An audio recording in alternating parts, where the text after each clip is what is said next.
Good day, guys. This is Dirk the Brain. I am a 1056 rated player, rapid rated player on chess.com. In this video, I'm going to show you some ideas to help you improve your chess game. Firstly, I'm going to show you my opening. I'm playing as black, and my opponent is playing as white. Forgive the setup. I am still working to get a better setup, so please bear with me. All right. We're starting. I'm always playing with black the Caro Kann, and in this game we played the exchange variation. Now in this exchange variation, you typically want to fight on a C file. So to do that, I decided I'm going to getter my dark square bishop, like you see here, and I'm going to go castle on the second or on the next or the second move, depending on what my opponent plays. He plays the pawn off variation attack to use his C pawn to challenge my center. I firstly try to commit my pawn chain. Why? I want to get a solid development before castling. His queen can check, but I can block. And now he has to move. Again, yes, I would have done that. If his queen does this, usually he's going to move to this square or either to this square, attacking your pawn. Now, if white does this, you're gonna fight on a C and B, C being a file. So then you will go for the queen exchange, and it's actually better for you for the queen exchange, because now your A file is open. His knight can't really get into the game. It's gonna be this, and from this point on, you're gonna, after he moves his knight, developing his knight, you're gonna castle and you are fine. This is an equal position. But in any case, this did not happen. But in any case, he decided to take to challenge and to relieve the tension. I decided to take it and to take it with my knight. There's a different things he could have done, but in any case, he brought his queen. Again, like I told you, we're gonna fight in the C and B files. Now, because he just brought his queen, and I gave a check, and it made my life difficult, I can castle. And now we're still equal.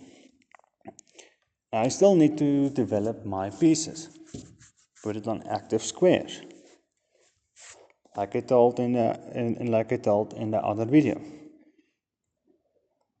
Well,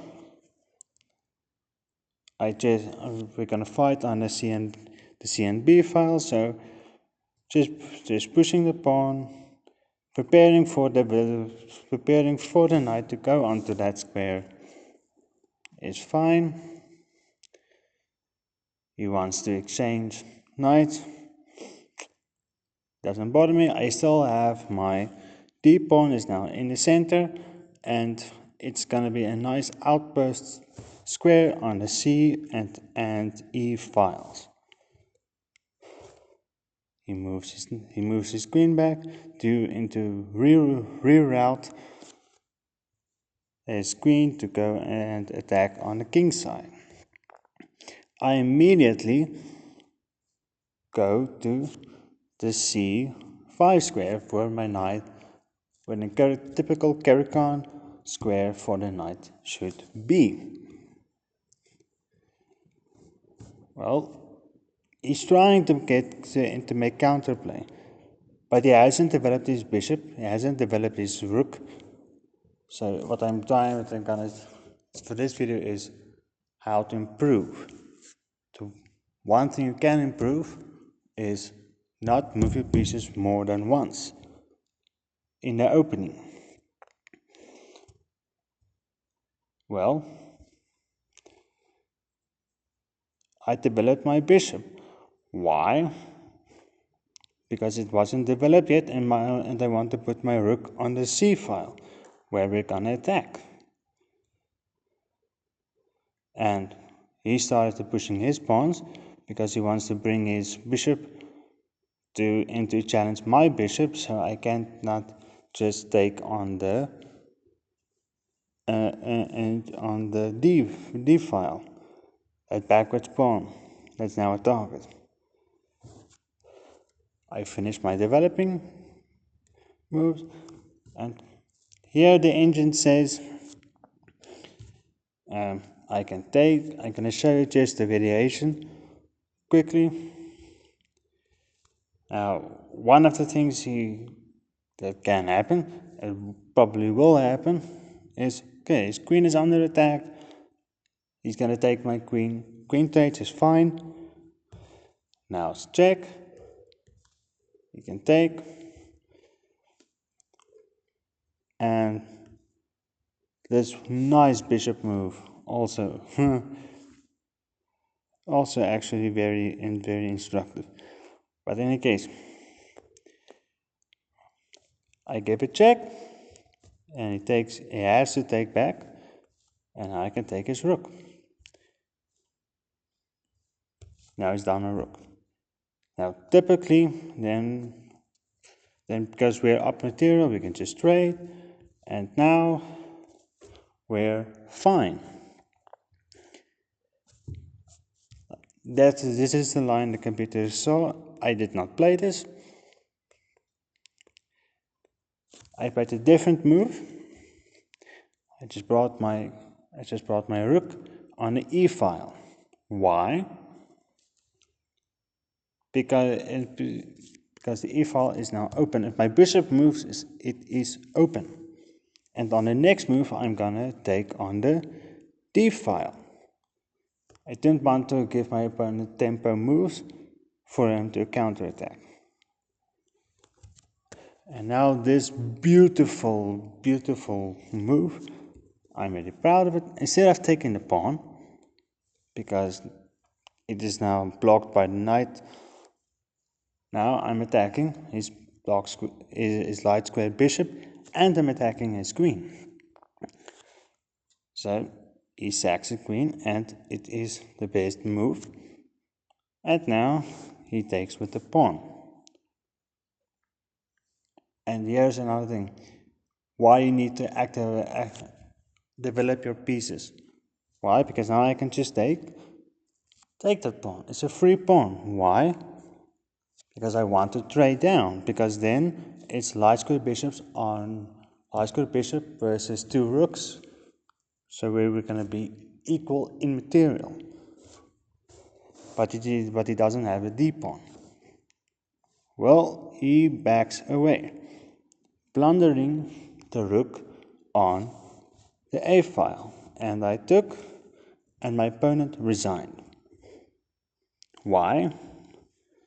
Because then he only has one rook and two bishops. And I have a queen, and I have a rook, and I have my light square bishop.